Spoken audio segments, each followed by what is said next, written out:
Halo teman-teman, kita akan review chapter 9, Otter of the Flame. Chapter dibuka dengan Otter bersama Syndra berhasil melewati penjaga. Mereka saat ini lebih dekat dengan roh besi.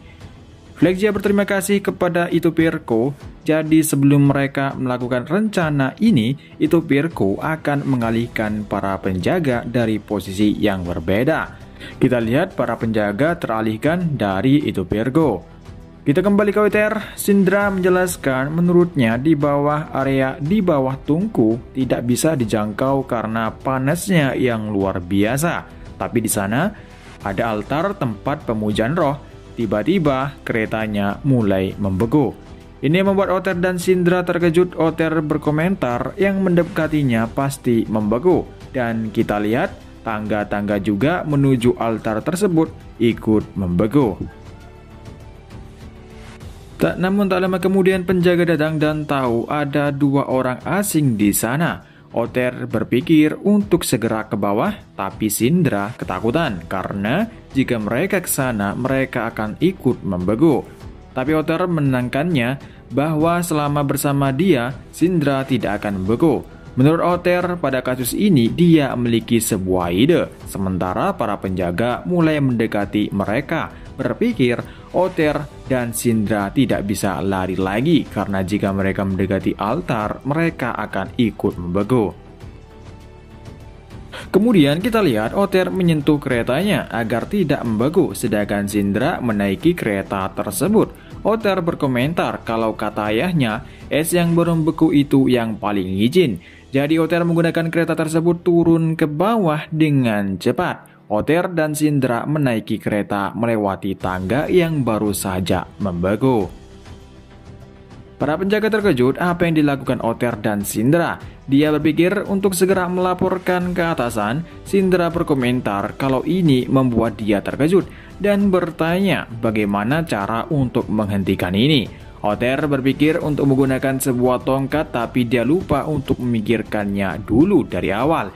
Sehingga mereka tidak ada cara untuk menghentikan laju kereta, sedangkan di depan ada tangga yang putus di tengah.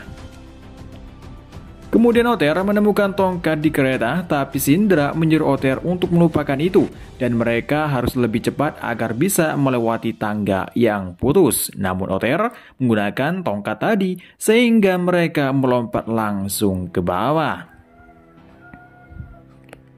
Kita lihat Otter dan Syndra langsung jatuh ke bawah. Otter sambil menghancurkan es-es di sekitar.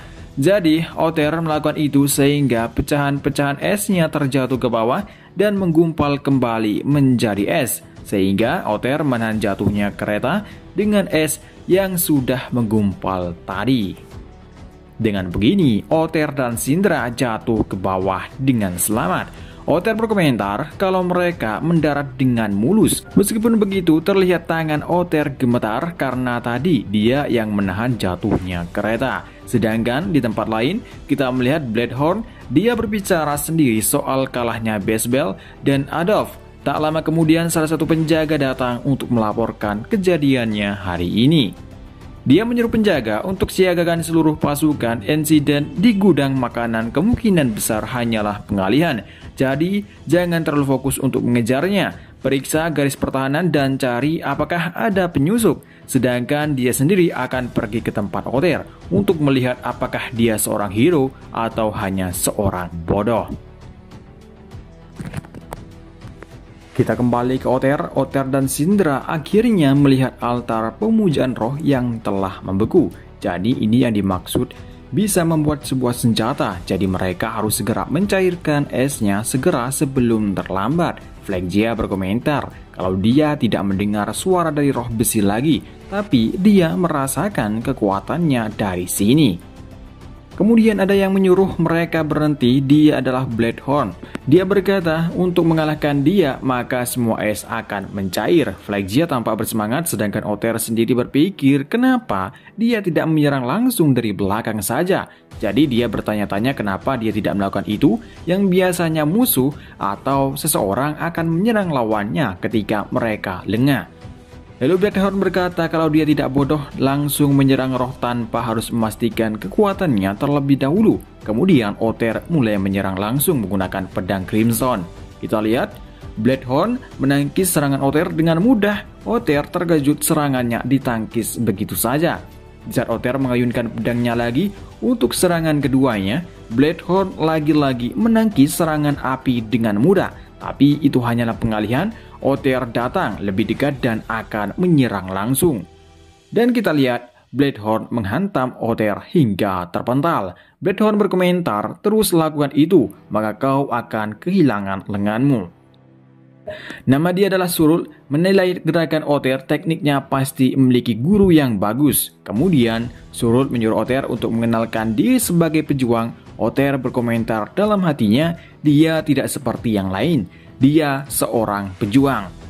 Berakhir chapter kali ini. Di chapter ini akhirnya Otter mendapatkan lawan yang lebih kuat dari sebelumnya. Lawan yang tidak bodoh seperti di awal-awal Adolf atau Baseball. Dan kali ini lawannya sangat kuat. Sepertinya satu-satunya lawan yang harus dihadapi oleh Sixten. Sayangnya kita tidak tahu kapan Sixten akan datang, karena saat ini perjanjian mereka akan bertemu di tempat ini. Dan kita tunggu di chapter selanjutnya. Dan terima kasih yang udah nonton video ini sampai habis. Sampai ketemu lagi di review manga Otter of the Flame chapter selanjutnya dan manga-manga lainnya. Dan tak lupa, sampai jumpa.